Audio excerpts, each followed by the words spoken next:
What's going on, Bills Mafia? Welcome to Buffalo Late Night. Welcome to another beautiful Monday, another Victory Monday, which is fantastic, and another great day to be a Bills fan. I hope you guys like the new setup. I'm messing around with some stuff, trying some new things, seeing how things work. I pulled out that old football right behind me. Ironically enough, it has two signatures on it of two guys right next to each other. They must have been standing on the fence, St. John Fisher in 1999, next to each other because they're also here tonight.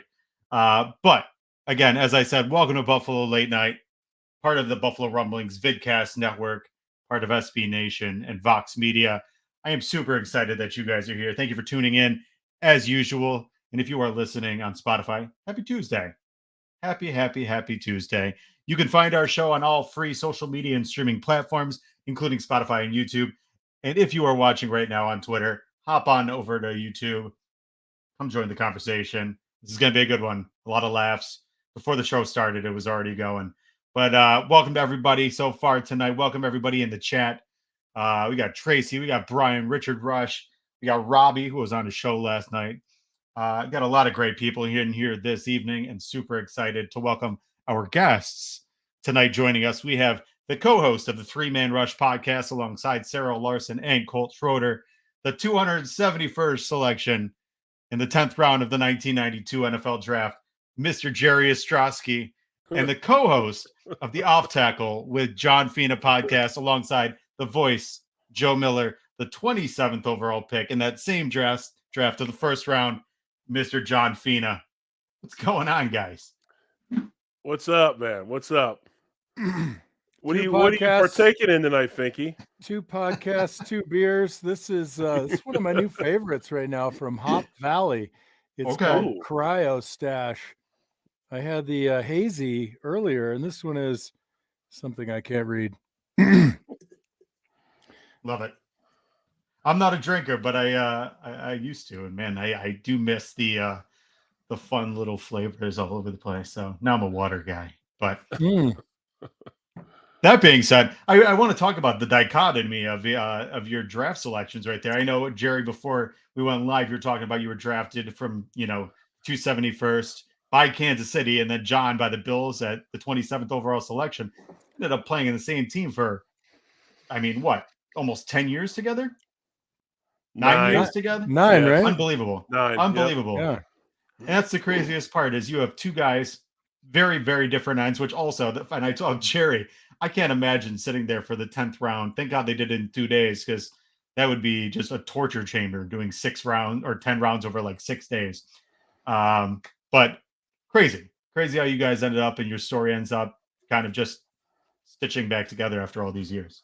Yeah, I mean, things are meant to be. And I was telling the story offline earlier, and I don't know if I ever told you this, John, but 3 of us got picked by the Chiefs that year. There was a guy named, God, I can't even remember his name. He was drafted from the San Diego Chargers in the 8th round. Jay Lewenberg was picked in the 9th round, and I was picked in the 10th round. They cut me and Lewenberg. They kept the other guy. John Jennings was his name. I think he lasted 1 year on the practice squad, never played again, and me and Lewenberg played like a combined 19 years. So, yeah, I mean, things happen for a reason, and everybody has a story, and that's what's cool about the league. I mean, you can come from a lot of different places and be successful. I just want to know, Jerry, if you regret talking all that shit about me after I got drafted, and then we ended up being teammates. I mean, I was like, wow, did you hear what Jerry said about you? Wow, man. I don't even think we met each other. Boys, bro. We weren't boys yet. We met each other at the airport going to the combine, I believe. And I saw, I'm sitting there thinking, oh, this is great. I'm going to go. And then I seen Fina come walking in, and he sits down looking like a damn cheetah, and I'm looking like a beer truck. And, it was obvious that John shined at the combine. That was his playground. That's what he did well. I will say this, Jerry. I would rather stop and drink from a beer truck, as I do often, than have any more cheetah meat, which I don't eat a lot of, but a little stringy. So you're in a good place, buddy. Beer truck all the way. But no, no more stewed cheetah for me. It was a cool experience. I mean, it's funny how we met each other then, and we end up on the same team and play forever. So, like I said, you're able to lots of stories of guys getting to the league. Yeah. Awesome. And, it's funny because I'm sure Jerry gets this all the time after the draft. Your friends will say, "Hey, how'd the Bills do in the draft?" And I was the same thing. I look at my watch and I go, "Oh, I'll tell you in about 24 months." Yes, exactly. Exactly. The guys that make it, you don't know whether they're going to be worth a crap usually for 12 to 24 months. And I think that's one of the beautiful things about the NFL, right? Just the stories like Jerry's story and, guys like John Randall, right? What was he drafted? He was like a 18th round pick or something. Yeah, And he was pretty high. a devastatingly scary guy. So that's nice. And I think one of the downsides of all of it is there is so much social media pressure, I think. Like everybody kind of comes, well, some people still kind of come from nowhere, but once you're on the radar, man, the expectations just get elevated to the point where who can reach any of them? Right. And I think John will speak on this. I think nowadays you have that pressure of social media, but really ultimately the ultimate goal is getting into camp, getting an opportunity. Once you get in the door, you have the same chance as everybody else. Now, they might try to keep somebody longer because they've invested some signing bonus money or a higher draft pick in them. But still, once you're on a squad, whether you've been drafted or a free agent, you have an opportunity to make that team somehow, some way. And that's what's most important, not your draft status, other than your accountant likes that, but your main thing is to get on a roster. Yeah, 100%. I mean, that's the goal, right? And even though I was drafted in the first round, my agent was like, "Hey, listen, whistle while you work. Be the same guy that you've always been. Run between drills, volunteer to cover punts if you have to, and you ingratiate yourself to not just your teammates but the staff by showing as much value as you can. And even if it's not value, it's work ethic, right?" Yeah, probably the number one thing that goes into this is I can't even count on two hands, and it's hard for me to count on two hands anyway, but I can't count on two hands the number of guys that came through that door that were more athletically gifted than I was. But you got to learn how to be a pro. There's a list of things you have to do. And John just kind of touched on that. Being at work every day, and that means sometimes having to play hurt, playing sick. I mean, there's just a list of things you need to do, and a lot of guys have no clue what it takes to be a professional athlete. Yeah, they're not getting the right kind of parenting that we got, right? And probably also, you have to be receptive to that, from teammates too, because there's a Daryl Talley or a Pete Metzelaars or a Steve Tasker on every team who will guide you, but you have to be open to receiving that kind of guidance. Right. And, and another thing, that a lot of people don't realize, especially as an offensive lineman, don't make mental errors. Right. Stay off the damn ground and don't get penalties. Right. So, Thomas, would you like your show back? Because John and I'll keep going if you want us to. Wait. No, I love it. I love the stories, man. But who's we Thomas? We do have a gentleman that is trying to get back to bed with his kids. And we do have an injury specialist here at Buffalo Late Night. That is Mr. Banged Up Bills, Dr. Kyle Trimble. Kyle, what's going on, brother? I'm doing pretty good. I was willing to let that go. I was enjoying the conversation as well. So, I mean, I was sat here for another 20 minutes listening to that. So why not? Absolutely. We can let this run all night. But Kyle, before we do that, how are we looking going into Thursday injury-wise? I know the injury report came out today and there is some illnesses, but how are we looking? The illnesses make it look a lot worse than it really is. But otherwise, we have, I think it was 5 guys with illness, and then there's a few other guys that missed Sunday's practice with illness. But injury-wise, we're looking pretty good. Tackle Deion Dawkins is dealing with a right ankle injury. He got clipped from behind. By video, it looked like a high ankle sprain, though the ankle did squirt out pretty quickly. Like it got caught in the turf and then squirted out. So he might have avoided, a week-to-week designation, as they didn't put it as that. But they said they're going to take it one day at a time, whatever that means in Sean McDermott speak. So I'm not sure if he's going to be able to play this Thursday based off of the timeline and everything we see there. But I was on Twitter earlier, and there's a former athletic trainer, physical therapist. He worked for the Chiefs and Chiefs and Eagles for 12 years. And he's talking about the Tristan Wirfs high ankle injury. And he was saying that inside ankle, the offensive linemen are able to come back quicker because you're not having to stress that ankle as much, keeping it on the inside based off of if Deion's playing that left tackle position, his right ankle is going to be inside. He can move the left ankle and pass protection a lot easier than if the ankle injury is on the left side. I know John and Jerry can speak to that a lot better than I can, Right. but that might allow Deion to say, hey, we're going to sit you for the Patriots game, that maybe he comes back against the Jets and he's a lot more effective than if he were trying to play through that there. So that's the one, probably big one that we're looking at, because we already know that Von Miller is going to be out with the right lateral meniscus tear and his right knee. And it's really fortunate that he didn't suffer a worse fate, because every Twitter doctor out there, including me to some extent, the ACL tear was really in play there because of how that valgus force was through the knee and his foot was caught in the turf. But thankfully that hip seemed to bend in a little bit more, that knee appeared to bend, and the meniscus got more of that shearing force comparative to that valgus force that tears the ACL, which ends the seasons there. So those are the big ones that aren't looking good for Thursday. But other than that, AJ Epinesa is looking really good with his left ankle injury. Greg Rousseau, I'm surprised he's practicing in full with his left high ankle sprain. And Josh Allen's practicing in full, which is good to see. He's still working through his right elbow sprain. So everybody's on their way back, and they're getting healthy, hopefully at the right time. Do you think the injury with Josh Allen with the UCL sprain, we're assuming is what that is it more at this point that it's just he's dealing with pain management? Like, we know that he's going to be pretty much injured until whether he has maybe a minor surgery or whatever it is at the end of the season. Is he kind of just getting PRP shots? So, I mean, because there's got to be something. You can kind of tell he's a little off in his passes during the games. If he got a PRP shot, he probably got it right at the beginning when he did suffer the injury. And I know doctors weren't hopeful that he would play, but he really put the time and effort into the training room, which I applaud him for, because not every athlete is willing to do that, spend all that time in the training room to be ready for the game. But there's definitely going to be some pain stuff. I know in one of the recent broadcasts, I can't remember if it was a Browns game or if it was against the Lions, where the announcer had said that he still has some pain throwing sidearm.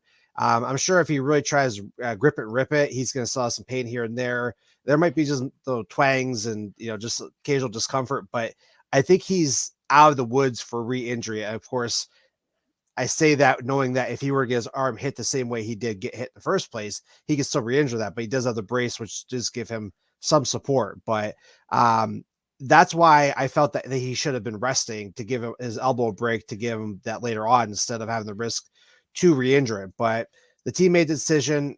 Hindsight, he gave them best chance to win, but hopefully he's not going to have a re-injury there. But I'm sure from the Jets next week, or at least, week and a half, they're probably salivating the idea of, let's put some pressure on the guys, see if we can't hit him again and maybe knock him out of the game. Well, that sounds awful, but let's face it, if they can knock out Josh Allen out of the game, that gives them the best shot at winning for any team.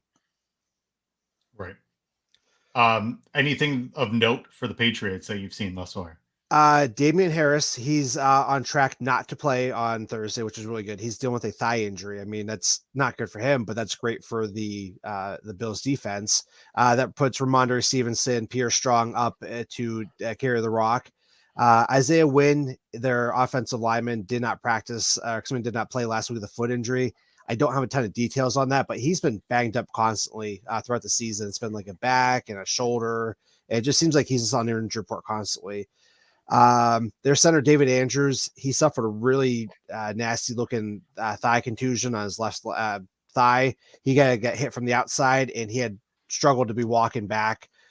This was against the Jets 2 weeks ago. So he missed the Minnesota Vikings game. And they were talking about this thing being season ending because it was so severe, and he's going to continue trying to play through that. So I really question how effective he's going to be, but this guy's tough, is what the reports are saying. So he's going to gut it out, and he'll probably still be pretty effective. And then Devontae Parker's been working through an MCL sprain. Jacoby Myers is dealing with a shoulder injury. I don't have a ton of information about that, but the Patriots love to have their guys linger on the injury report. I don't know why. I think it might be part of Bill Belichick's strategy, but most of the guys are kind of just dinged up as they are at this point in the season. But the big ones are Watcher, Harris, Wynn, and Andrews heading into Thursday night. Okay. Anything else you got for us for tonight? No, I think that's about it. I'm just happy to see that everybody's getting healthy minus the illnesses. John or Jerry, can you speak on to how did you ever suffer a high ankle sprain, or if you did, how did you play through that in that case? Do you recall having anything like that? Well, Jerry and I played in the caveman days where they didn't differentiate between high and low ankle sprain. That's a construct of BS for the modern athlete. And what we did, we just got more duct tape and staple guns and just put that shit together piece by piece and rolled on out there. I don't know. Did you ever hear this high ankle sprain crap in your life before? Are you asking me if I've ever had a syndesmosis injury? No, John, I have not had a syndesmosis injury, but I have had some other things, but no, I have not.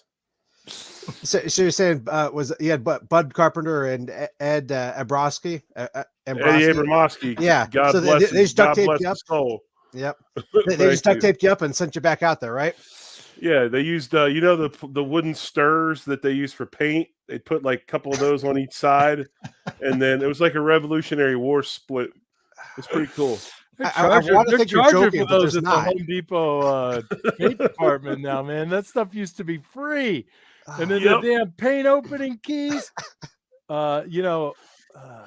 Ankle injury. I don't really remember having a bad ankle. No, I just had one grand poobah. That was I broke my tibial plateau in my right leg. That was my biggin. Yeah, that's the only plateau you ever climbed. I shredded an oblique. I had the worst injury I ever had was turf toe.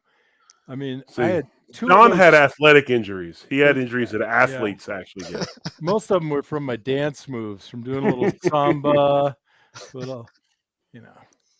Look, I whatever you say, like guys are on the mend. I mean, still, the thing that I didn't get a chance to talk about in my last pod was Trey White. So I tried to focus on him. He was only in for about a quarter, right, Jerry? Yeah, about the 15 plays, I believe. Yep. And did you focus on him at all in the all 22? Because I tried to catch it this afternoon. Yeah. He looked good, but he came out. So is there something that I'm missing? No, I think he's on a pitch. I think he's on a pitch count. Dr. BUB. Okay, pitch count. Yep. I think so. I mean, they're not going to really get him going until he has to, I don't think. But did you know they didn't throw his way either? Right. No. Yeah, my guess honestly was just to get his feet wet at that point. You just kind of wanted to get him out there because the big thing was for him was it was all mental. So just getting him out there to know that he can do it, I think was huge. I mean, honestly, how much respect is that? You've been on the mend, you've had an ACL, you hadn't played in how long, and you show up and you take away half the field, they don't even throw at you. I mean, that's something else. Yeah. That is when you really put that in perspective. They didn't even touch him. Like I didn't even see what he was doing out there on the field, and they're like, "Wait, where's he at?" But that does show a lot of respect. I'm not even going to throw at him for a guy not having played in the calendar year. You know what I was looking for, Jerry, was not what he was doing at full speed, but like when the play was over. When you kind of have that half jog that decelerates to a walk. Was there any kind of a hitch in the giddy up or anything like that? Yeah. Any favoring? And I didn't see any of that. So I'm encouraged, not discouraged. And courage, my word, it don't come at a worse time. Couldn't come at a worse. Cheers. Well, Kyle. By the way, that was a tragically hip lyric. If you didn't get that. Yeah, how old are you guys? Hip. I'm out. I might be a little. Oh, I'm 34 though, so I'm not. If I'm too young, I'm not sure. I can still I can get back in. Then again, I listen to the Grateful Dead, so I mean, I feel like my 16-year-old son loves the T-hip. Very good. Okay. Jerry, he's almost an 80, and he's now 6'4.5". Wow. Yeah. He turned 16 in October. That's crazy. My cousin, he was a high school swimmer. He graduated. He was 6'7.25" by the time he actually ended up graduating as a high school. He was a 400 swimmer, but that's crazy. As an athlete, that's just massive. But That's awesome. A Kyle, nice truly sack by appreciate you. Owen too. By the way, that was pretty smooth. Thank you, Yeah, Owen. two, didn't Dose sacks, yes, Nice. dose sacks. And I didn't see the result. Did you guys beat? Was it USF or Yes, UCF? we beat UCF, or we beat USF, but then this week we beat Houston. Houston. We upset Houston in Houston, and for all that trouble, our coach got let go the next day. So, All right, but did you get a bowl game? You got a bowl game? no, we missed the bowl game by one game. How about We this? ended UCLA finished 9-3, 6th in the Pac-12. It's crazy. That's crazy. Mm. Crazy. All right, we derailed. We took over, Thomas. It's okay. It'll Sorry, keep happening, and I'm okay with it. It's fine. But Kyle, we always appreciate you. If you want to check out any of Kyle's content, you go to BangedUpBills.com. You can find him on Twitter at BangedUpBills. He does awesome content for us, for Buffalo Rumblings, Cover One, Joe Marito on Locked On Bills. Yeah. I'm everywhere. Yeah, everywhere you look, Kyle's there. I'm making sure I follow you, Kyle. You do, John. You do. So. All right. All right, I'm gonna have to look. Yeah. Now I have to He's got unfollow good you. stuff. Where's the unfollow button? You have to go into the actual Twitter profile, and then you can just click unfollow there. I'm just Banged. Is it under Banged Up Bills? Yeah. And Kyle's Banged up Bills. John unfollowed him and made him leave. Hey, I'm already following him, man. Hey, we got rid of Thomas. It's you and me. Don't let him back in. Don't let him back in. Where the hell Imagine did he that go? we took it over. Oh my God! What are we gonna do now? It's pandemonium. I don't know what happened. I think my brother. Oh shit! Hey, no, he's we back. got this. You can go. We've been wanting to do our own show for a while. They just took over my show on their own. But we do have our own weekly segment here, Buffalo Late Night, and that is our Damn Award. So Ian, go ahead and pop that on there. Damn.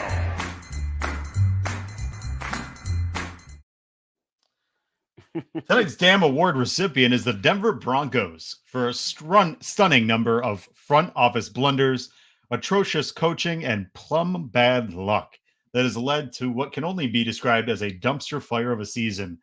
At the time of recording, sources around the NFL and media outlets speculate that the Broncos head coach Nathaniel "He Can't Hack It" will be fired as early as tomorrow, November 29th. Additionally, with Russell Wilson's piss-poor performance, it's speculated he may be jettisoned from the franchise by the end of this season. If so, Denver will be facing massive cap hits through 2026, including next year's worth $39 million.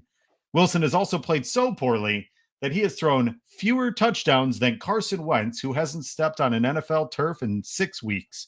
The Broncos also have scored the least number of points in the NFL, trailing behind the Steelers, who have played one less game and also don't have a Super Bowl champion and former MVP under center.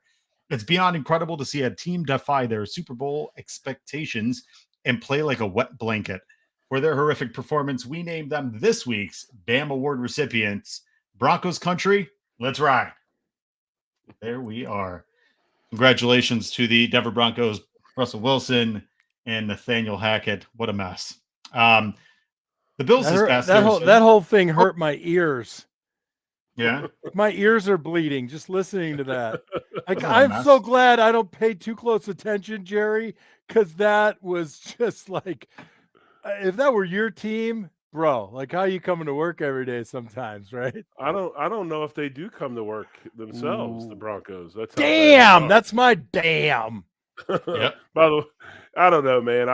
It's funny. Well, there's another team tonight playing that went out and tried to put all the chips in and bet on a veteran quarterback that's not playing well too. That's the Indianapolis Colts, with Matt Ryan. So yeah, I knew that was bad. Did you know that one? I wonder what the next 1 year blunder they're going to go with beyond Carson Wentz, Phillip Rivers, Matt Ryan. Hey, Jerry, look what I got here. Oof. I got two-way tape. And we can you gonna do your pads? Yeah, I'm gonna do my pads tonight. Look at that. Just bring back the memories, bro. The two-way tape. What John's alluding to They need to take this. They need to take this and find Russell Wilson Be like, dude, don't talk. Just don't say a word. Just don't say anything. What John's alluding to is the two-way tape is what you put on your shoulder pads. So one side sticks to the shoulder pad, the other side sticks to the jersey, and it's a way to keep the jersey locked down on the pads, so that dirty defensive lineman can't grab your uniform or your jersey and pull it around. Grab on the inside. Which, by the way, dude, I love the new fabric, John. I love the new stretch fabrics, 4-way stretch fabrics. But has there been, like, I don't know, I guess because my kid plays defensive line now, and I watch him, like, it looks like a yo-yo. Like, he runs away, and they just kind of, and he comes. Holding is at an all-new high with these new jerseys. I mean, it is nuts. Welcome to the runway. Our feature designer is Jerry Ostroski. He'll be commenting on the 4-way stretch fabric, now prominent in the NFL and the NC2AA. You know what I'm talking about, John. I do, and I'm wearing stretch fabric right now, and I have to tell you, I haven't been this comfortable in days.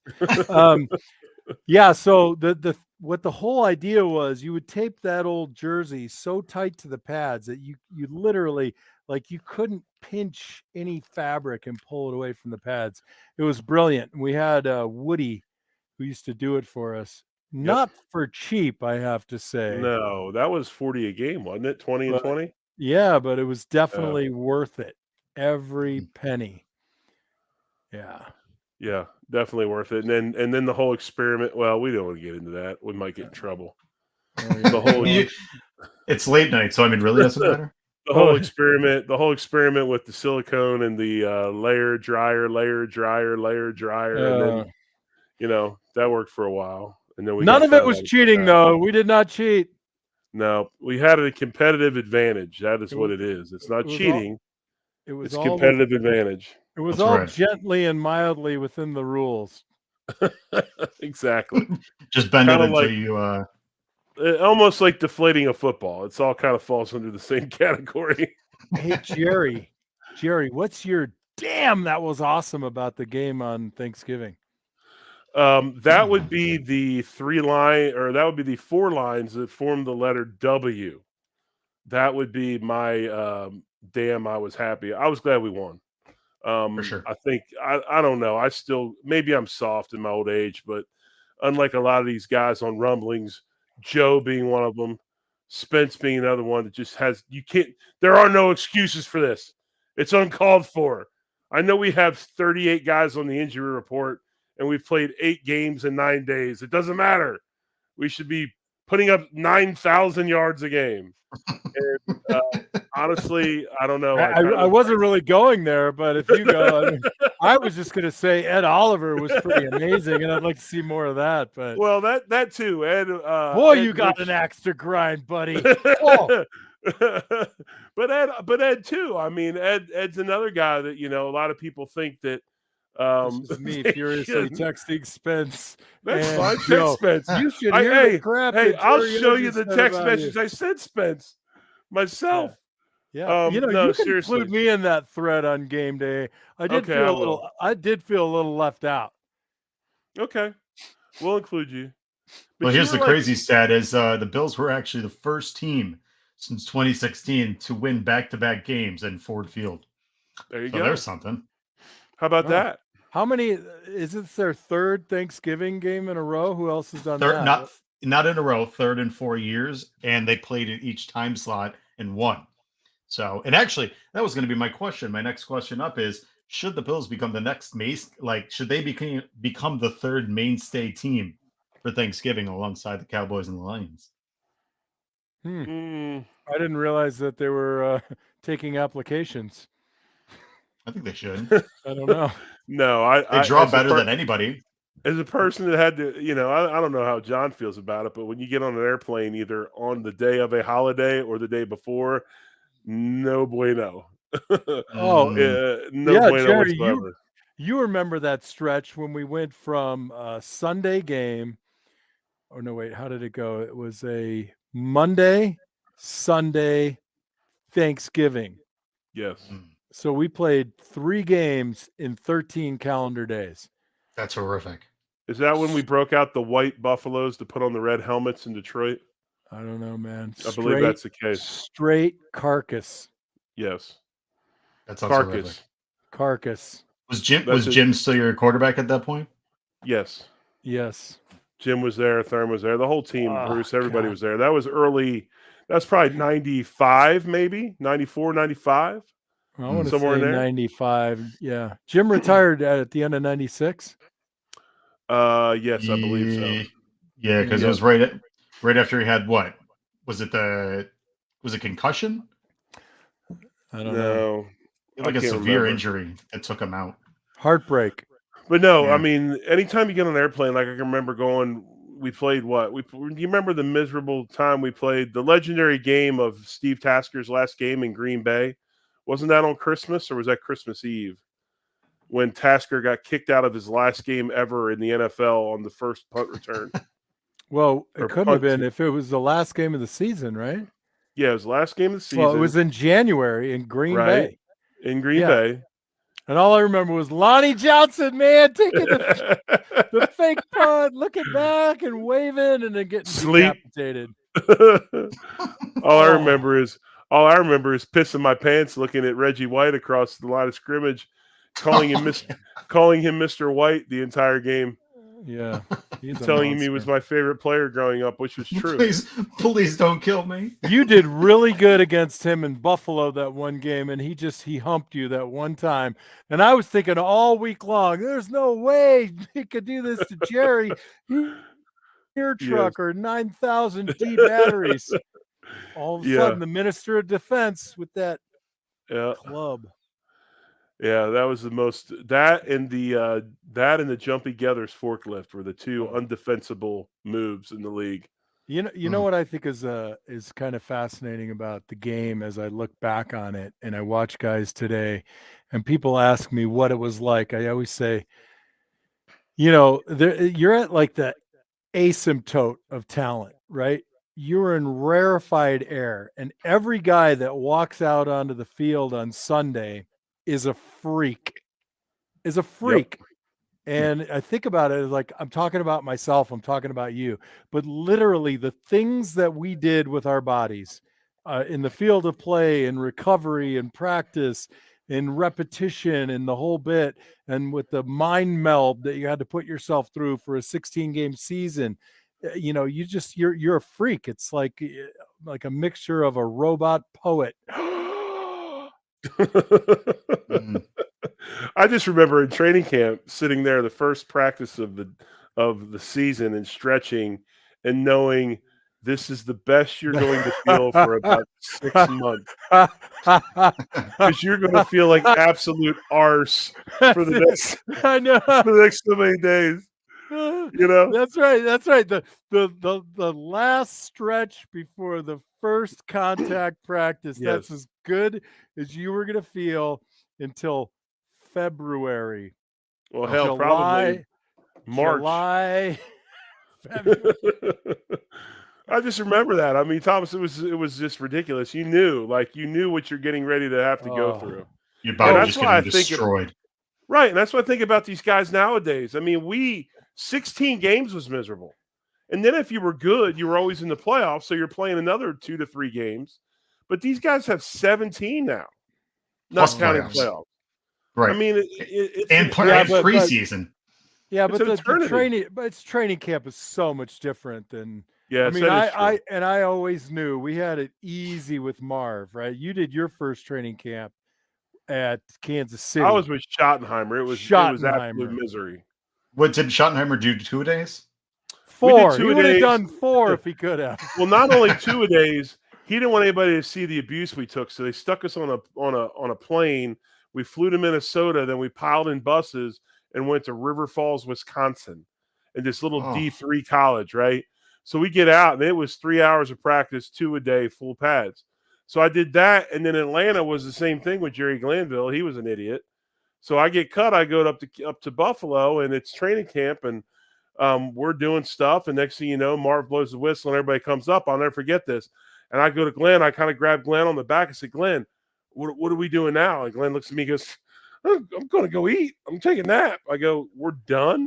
And he's like, yeah, what do you think? We're going to keep practicing? I'm like, yeah. I mean, this is like half of the time. Yeah. But, Marv was the master at getting done and getting out. I mean, he didn't why are we going to be out here for 4 hours if we don't need to be? It's ridiculous. Wow. Well, not only that, but yeah, we didn't hit as hard in Buffalo. I mean, the amount of contact we did was still probably about 25 times greater than what they do now, but Right. was probably, 10% of what you guys did in Kansas City. That's a lot of math. But if and the other thing is this is so the K gun is rolling at that time. It's at its highest point. And during the week, if it was a Wednesday, which was our day not to have blitz period, we did 10 plays of 9-on-7, which was inside run. We'd have a one-on-one pass rush in there somewhere and did 18 plays a team, and that was it. 28 plays, and we were done. And then the next day we did them no huddle too. Right, we did them no huddle, and it was like 18 plays was over in like 5 minutes. And then we went ahead and we picked up an extra 10 in blitz period on Thursdays, but our time management was through the roof, man. I mean, we were off the field pretty quickly. Yeah. Wow. Who would you guys say between the two of you? Because I know at one point, Jerry, you played guard a little bit, but you also played right tackle, and John, you played primarily left tackle. Who would you guys say outside of Bruce? Because I'm sure you went against Bruce in practice. Who were the best defensive ends that you guys dealt with in your time, or even for Jerry, like defensive tackles that you just like? You want to go first, John? Or you want me to go? Well, I would say the most complete player I played against was Charles Haley. And I was fortunate that I only had to see him, a couple, 3 times. Right. But the difference was, coming on from college, you could have, you have 11 games in college at the time when we played, and you could have up to 4 weeks off where you weren't even playing anybody. But then you get to the NFL, and if you had 1 week off in a 16-game season because the guy wasn't very good, right. that was luck, because it's just week in and week out. The difference was some of them presented a different set of problems than the other guy. Yes. I think that's the biggest thing is everybody's good. They just have a different, like John Randall. I mean, John Randall was a tremendous player. I mean, he was gone. Like he was fast, he was physical, he could get off blocks. Then you play a guy like Tim Bowens and Daryl Gardner in Miami. You play them twice a year. Tim Bowens is 360 some pounds and Daryl Gardner's 340 some pounds. There's another set of problems. You just can't get out. That's why Zach Thomas is probably going to end up in the Hall of Fame for those two. They should go in with them because they would tie the whole interior lineup and Zach would just, fly across and make a tackle, unabated. And, obviously he's had tremendous numbers. So I think the guy that freaked me out the most was, and we played him the first time I played him, was in Toronto in the American Bowl. We played the Cowboys up there once. I know we played the Cowboys once and I think Green Bay once, but Leon Lett. Length is weird. Length is a very, very weird thing to deal with when you're playing a defensive lineman. Guys that are long with real arms and long bodies, they can get on you from distance, and that's a very uncomfortable feeling. At least it was for me. Sean Jones. Yeah. It's just a really weird feeling because you can never get into the defensive lineman because they've got you at a pretty good distance. So, think about John's son with 80-inch wingspan. That's length, okay? 6'4" with 80-inch, that is length. So that's elite length. You brought up a point I want to transition to, which is Greg Rousseau. Yeah. And I think that, when you come from college and you're Greg Rousseau and you can just dominate whenever you want, right? Snap of the fingers, because most guys just can't deal with you. Then my opinion, Jerry, he needs to learn how to use that length and leverage it better than he has so far. Yes, I think you're correct. Thoughts? And I think you're 100% correct. And I think the biggest thing is he's got the size that he could play inside like a Leon Lett, especially on third down, and create some really, really unique mismatches with guards that, that are trying to figure out how to play with a guy that's that tall and that long inside. So I agree with that. And I think that's probably the hardest thing to transition from when you've been dominant and you can pretty much do what you want. And now you get into a world where everybody's got the same skill set as you. Everybody's as good. Now I've got to learn I got to learn how to use what I have. And John's correct. I mean, once Russo learns that how to play with that space between him and an offensive lineman, he'll become elite.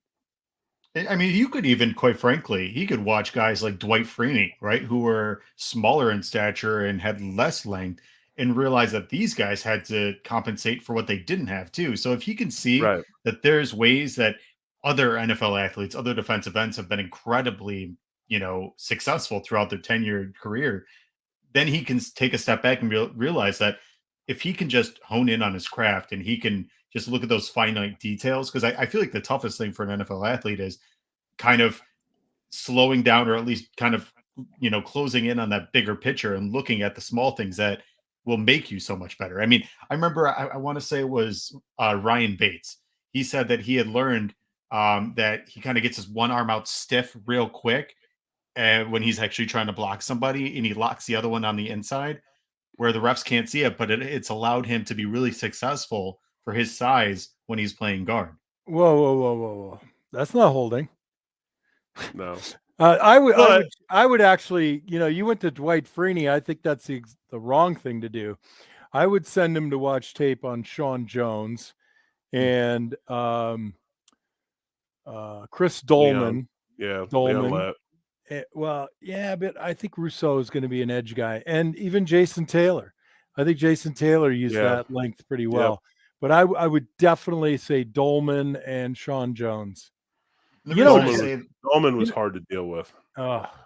He gave had me a head, man. He gave me a thigh bruise in Berlin. Were you with us for Berlin? Were you on the team? No, he gave me a concussion at the Ralph. But I didn't come out. Imagine that. Well, we didn't have concussions in those days. Yeah, we ran power. The spotters were drinking on the sidelines. We ran power at Dolman, and Dolman took 2 steps in a drop, like he was going to run a drop zone, and all of a sudden he recognized it was power, so he planted his foot. He went T-step and came straight downhill with that freaking bike helmet. And next thing you know, I'm looking at the turf, going, "Yo, man!" So I got scraped off the field and went to the sideline, and then that was a game that. John, I was so out of it still. I thought I was going to warm my helmet up by the jet heater, and I caught my helmet you melted on fire. Yeah, I forgot about that. Yeah, everybody's like, that idiot, that fool melted his helmet. Well, that's because I was somewhere else at that time.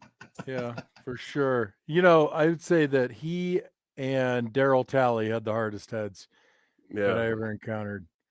Yep, Daryl was something else. Did you guys ever play against Lawrence Taylor? Yes, but he was really old by the time I got him. I watched him growing up as a kid in Philly, being an NFC East guy. You didn't like Lawrence Taylor because he killed Ron Jaworski twice a year. Now, if he could just keep Ron Jaworski from talking. Buffalo's own, John. No, I'm Buffalo's just kidding. own. Remember that. I've actually met him like you probably have. I think Ron is a great guy. Jerry does not think so. No, I think so. He's I was giving you the nod. The nod. No, he's like a huge Philly businessman, man. He's got he owns country clubs and all kinds of stuff. Love it. When you say country clubs, all I heard was strip clubs, because that sounds more like George. Wait, did not say that out loud. Don't stereotype us Polish people now. Come on. Oh my God, I would never. Wait, you're Polish? Yeah, imagine that. Mm-hmm. Yeah. Moving on, the Bills brought back John Brown, and obviously that's going to be nice. Do you think this precludes them from signing OBJ, or do you think that's negligible and they still should go full press?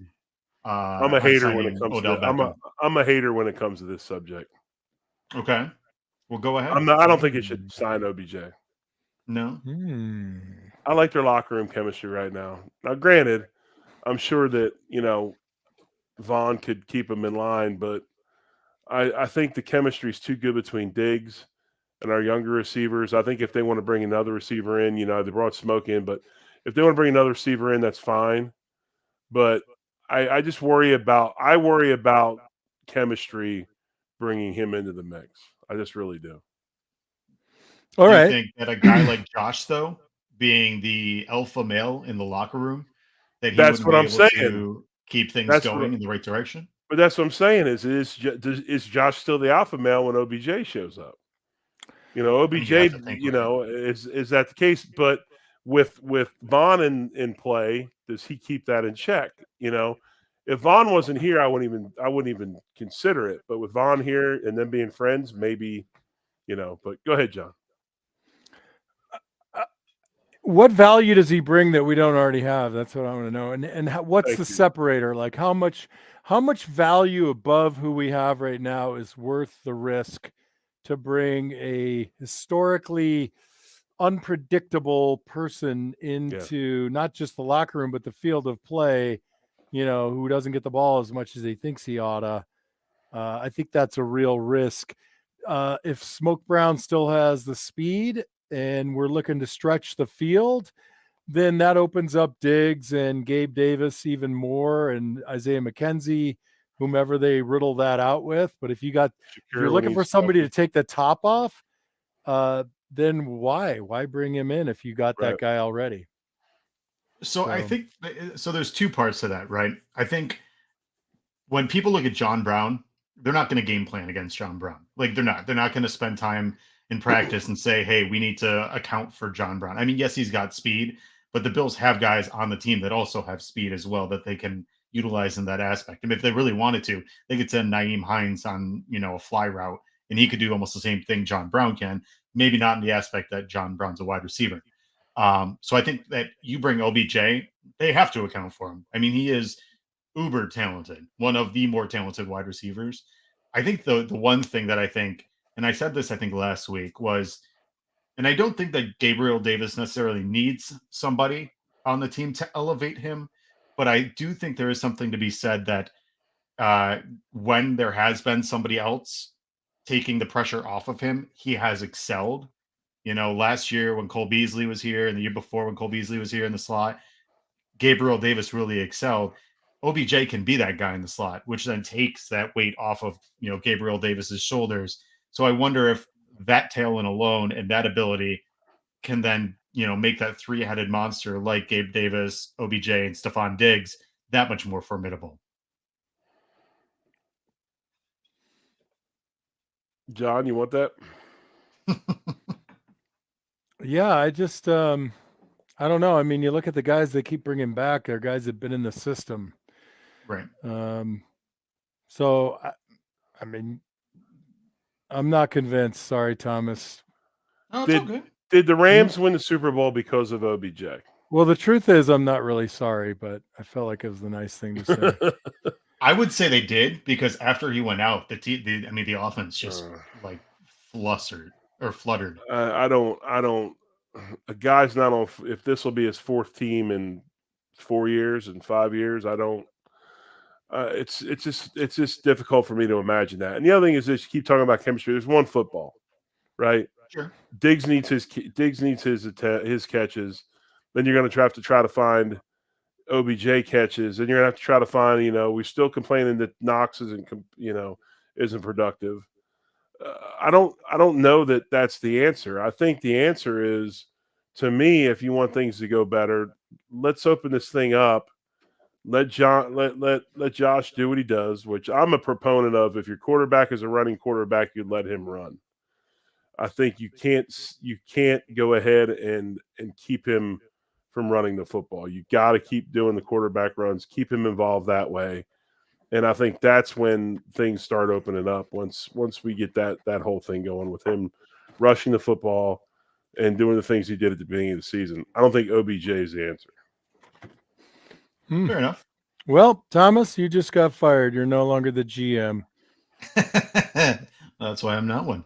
That being said, we have seen the Bills offense struggle mightily in the past 4 games when it seems the game is scripted. Do you think Josh and his ability to go off script should be utilized going forward, at least more going forward? It's kind of what I just talked about a little bit, I think. I'd like to see some more called quarterback runs, but I have no problem with him going off script. I think he plays better when he's off script. I think he plays better. He gets into the flow of the game more. talked about it before. I think he's a field quarterback more than a system quarterback. And I would like to see him do more of that. I think we're better when he's making plays with his feet and his athleticism, not just throwing the ball. Yeah, I mean, I go along with what Jerry says on that. He does not want to be a system type quarterback. And the truth is, I don't think the league really provides that anymore. We're just never going to have the drop back, sit back, wait around quarterbacking anymore. So I think we have the best of both worlds right now, and maybe quarterback careers might start getting shortened a little bit. Not ours. But I like to see him rush early, and I think whether he gets hit or doesn't get hit, it really gets his competitive juices going. Yeah. So I'm like last year and the year before, I was like, just give him the ball and let him run. Or on a scramble, let him get out there in space. He gets that testosterone pumping, and I think it really works well for him. I mean, that's the thing we witnessed. John and I were at that Chiefs game, and that's the thing you witnessed with Allen at that in Kansas City. Early on, he was involved. He was taking shots, lowering his shoulder, running the ball, and it gets him going. I think that just gets him more in tune with the game. When he's sitting back there patting the ball, trying to figure out where he's supposed to throw the ball, he's not as good, in my opinion. Totally agree. Well, you saw at the end of the game when he was at his best, it was when it was just him in his own rhythm, just pass after pass, run after run. That those drives are where he thrives the most. And it almost just seems when Ken Dorsey gets out of his way is where Josh at least seems like he is at his absolute top tier performance. I mean, the guy kind of just unleashes that inner demon inside of him when he's just able to kind of just free flow. So. I think it'll be a big part of this game plan this week, Thursday. What do the Bills do to attack the Patriots? Because I believe Belichick does one thing better than anybody in the league. He's going to pinpoint what the thing that you do the best is. He's going to pinpoint that, and he's going to attack it on defense. And, what does he see as the thing we do the best? Is it Diggs? Is it Josh? I don't know. If it's about taking the pass away and taking Diggs away, then Josh is going to have to be active out of the pocket with his feet to be productive in this game. So it'll be interesting to see because Belichick does that better than anybody. Yeah, but, I'm wondering, all right, so what are you going to do? Spy Josh then? I mean, what's the middle ground? You stack up on the line of scrimmage and you bring the heat. I mean, that's what I would do right now, frankly, because I'm trying to be kind. By the way, do you struggle with that? Like calling out players? Yes, I do. Yeah. I do. So and I know what you're getting ready to say. Yeah. I mean, Spencer Brown is opening his right hip like crazy. And we're struggling at left tackle. Dion struggled a little bit, maybe, and it was because of his ankle. But honestly, I'm die now, not death by 1,000 cuts. I would come after Josh. That would be my game plan. I would bring the heat like mad and just go press out on an island. Well, what people don't like to or don't see is if you have Dawkins out, you have Quisenberry playing left tackle, correct? If you have Morse out, then Bates has to go to center, which then takes away the starter at right guard as well. No, Van der Rotten. That's right. Yeah, you've got three who probably, with a name like that, should be playing in the World Cup for the Netherlands. But you've got 3 of the 5. Yeah, I just dropped soccer on you like that, John. See Ronaldo's goal today? What's that? I said, did you see Ronaldo's goal today? Yes. Nice. It was pretty. So you got 3 of 5 offensive line positions are affected by a couple of injuries. And then again, you had Spencer Brown had been struggling a little bit lately. He does have the back issue still, I'm sure. He was beat up a little bit. He is sustainable to the speed rush. So yeah, I mean, John makes a good point. Pressure the quarterback, get after him. Don't give him a chance to get that big body rolling downhill. Fortunately, it looks like we will have Mitch Morse back this week. So that'll be a huge, huge addition to be able to get Bates back into the right guard. But I actually, it's funny you say that, Jerry. I had the same feeling that I don't think Spencer's back is healthy. I think it's probably bothering him, which is really when it comes to that bend is really what's causing him a lot of problems in terms of, the ends. No. Is it like you said, his hip opening up? No. Yeah, I'm just saying if he didn't have that habit of opening his hip, if he stayed more, well, no one likes it when I say this, more parallel to the line of scrimmage, he would actually alleviate the lean problem, because the problem comes when you give the soft shoulder. And now you feel like you've created this artificial distance that you're swiping out with your outside hand, which brings you forward. Whereas if he were setting parallel to the line, and he likes to do this outside hand first thing, Tom Bresnahan would be rolling over in his Right. grave, which Right. none the of that fake. is good for his back. He ought to be No. setting square and making the defensive end continue to run the hump even further. And then he would just have to turn, instead of, he has this feeling when he's at 4.5 yards or 5 yards that he has to reach. And that ain't good for your back. So kind of in a synopsis of what John is speaking on is lack of technique, or a technique hole, okay, is causing his back issue and bend issues to accentuate, because he's putting himself in a bad position after the first couple steps, wherefore he has to compensate, and that's causing even more of an issue of him leaning forward and all of that. Vertical sets for guys that are that tall and that long are very good, and that's kind of what John's talking about with the parallel to the line of scrimmage. More of a that's another Tom Bresnahan, Gary Zimmerman vertical pass set that whole couple weeks. That saved my bacon a little bit. That actually helped with me. Oh my God, it makes so much sense. Yeah, you're coming straight back. So not only does coming straight back help you where you're in better position because you're so long, but now what happens is if the guy that's rushing you stops and he goes to run a stunt where you're going to run a TE, which is the tackle comes out and the end goes in, you are now square and in position to slide underneath of it or drop that inside foot. Yeah, drop that inside foot and cause collision to get your guard off. And they almost missed one too because of that in the game. Right. And don't think that these defensive linemen aren't sitting there watching film going, okay, 1, 2, 3, 4. That's when he turns. 1, 2, 3, 4. I used to have fits with Trace Armstrong. And I guarantee all he did was rush the quarterback on third down, and he sat there and studied my fat rear end all week and knew my interest, what I did, and took advantage of it. And that's what teams do.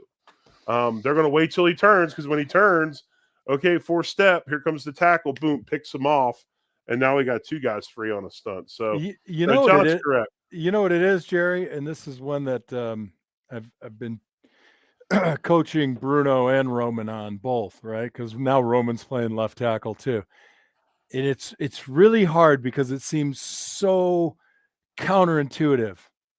You actually have more time than you think, right? So when you go flying out there on a set, all you're doing is like you're putting yourself into like this sheet of paper environment, right? Where you've got to hit something this narrow because you've taken all of the beneficial angles away. But if you set such that you utilize the time and let them close little distance, you give yourself so much.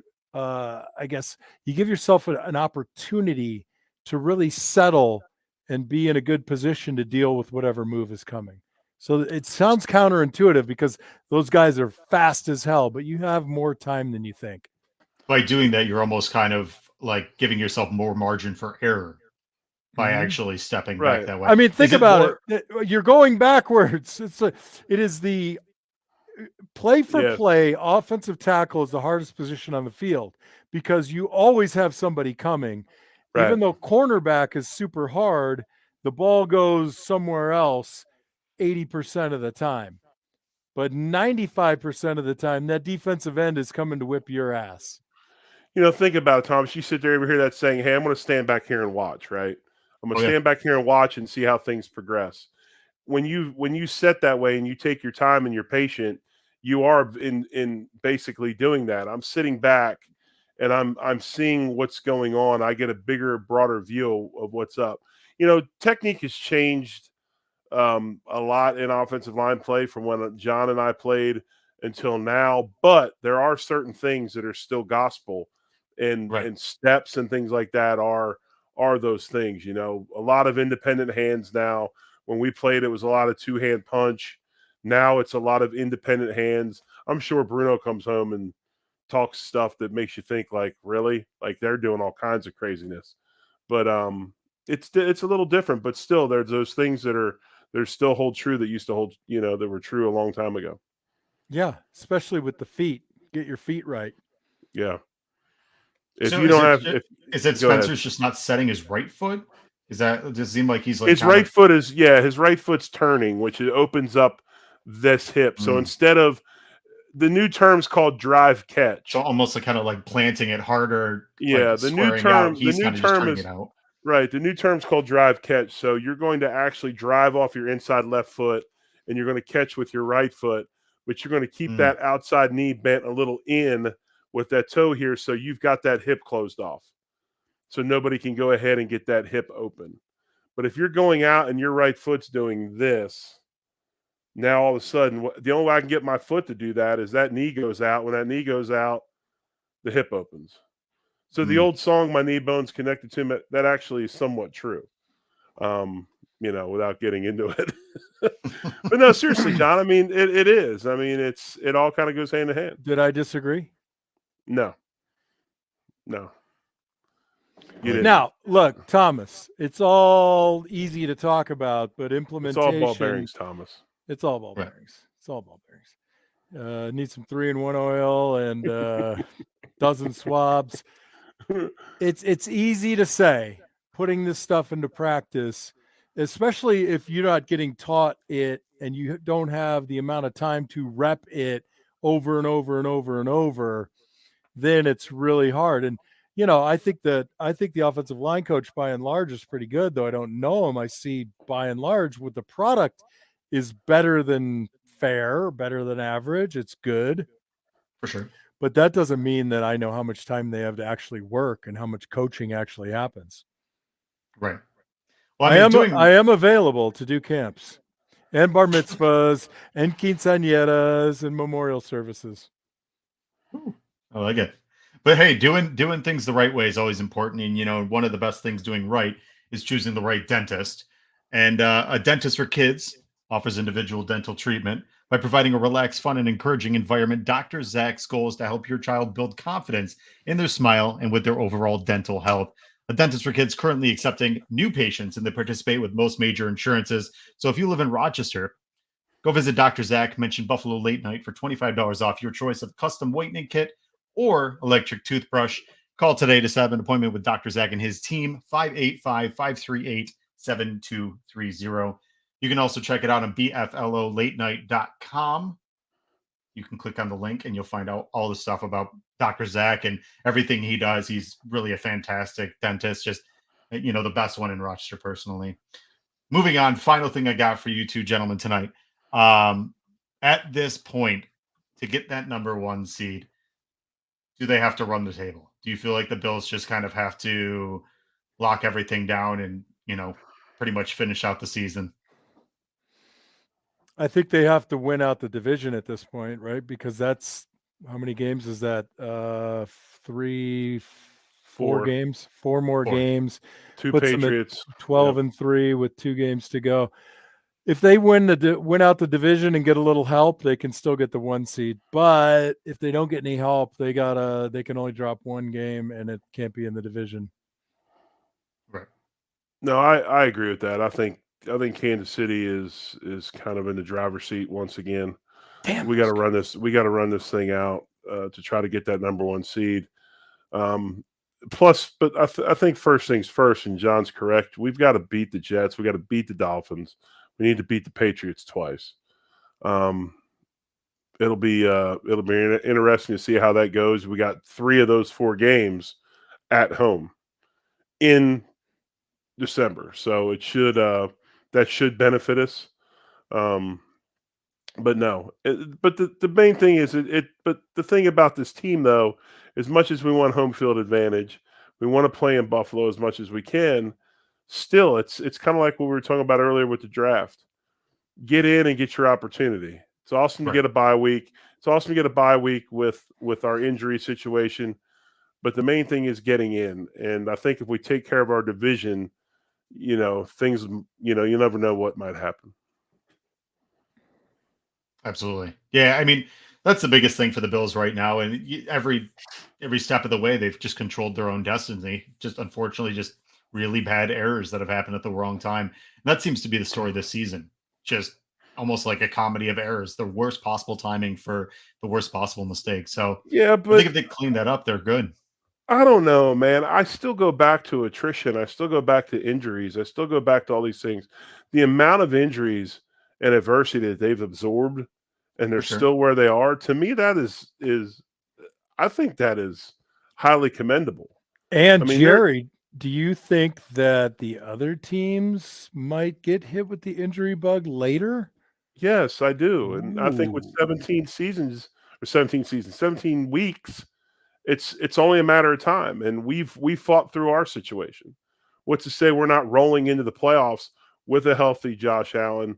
Von Miller comes off of his meniscus situation. He plays, and we're back healthy again.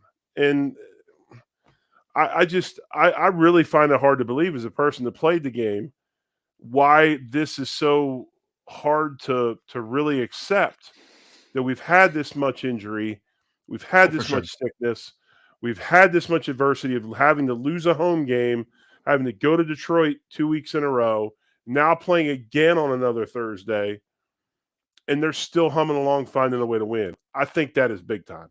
That's me. Yeah, and I mean, Jerry, you said it. When you called into the post game, it's hard to win in the NFL. Point blank. Period. It is just the NFL is a very, very difficult league to win. Yeah, right.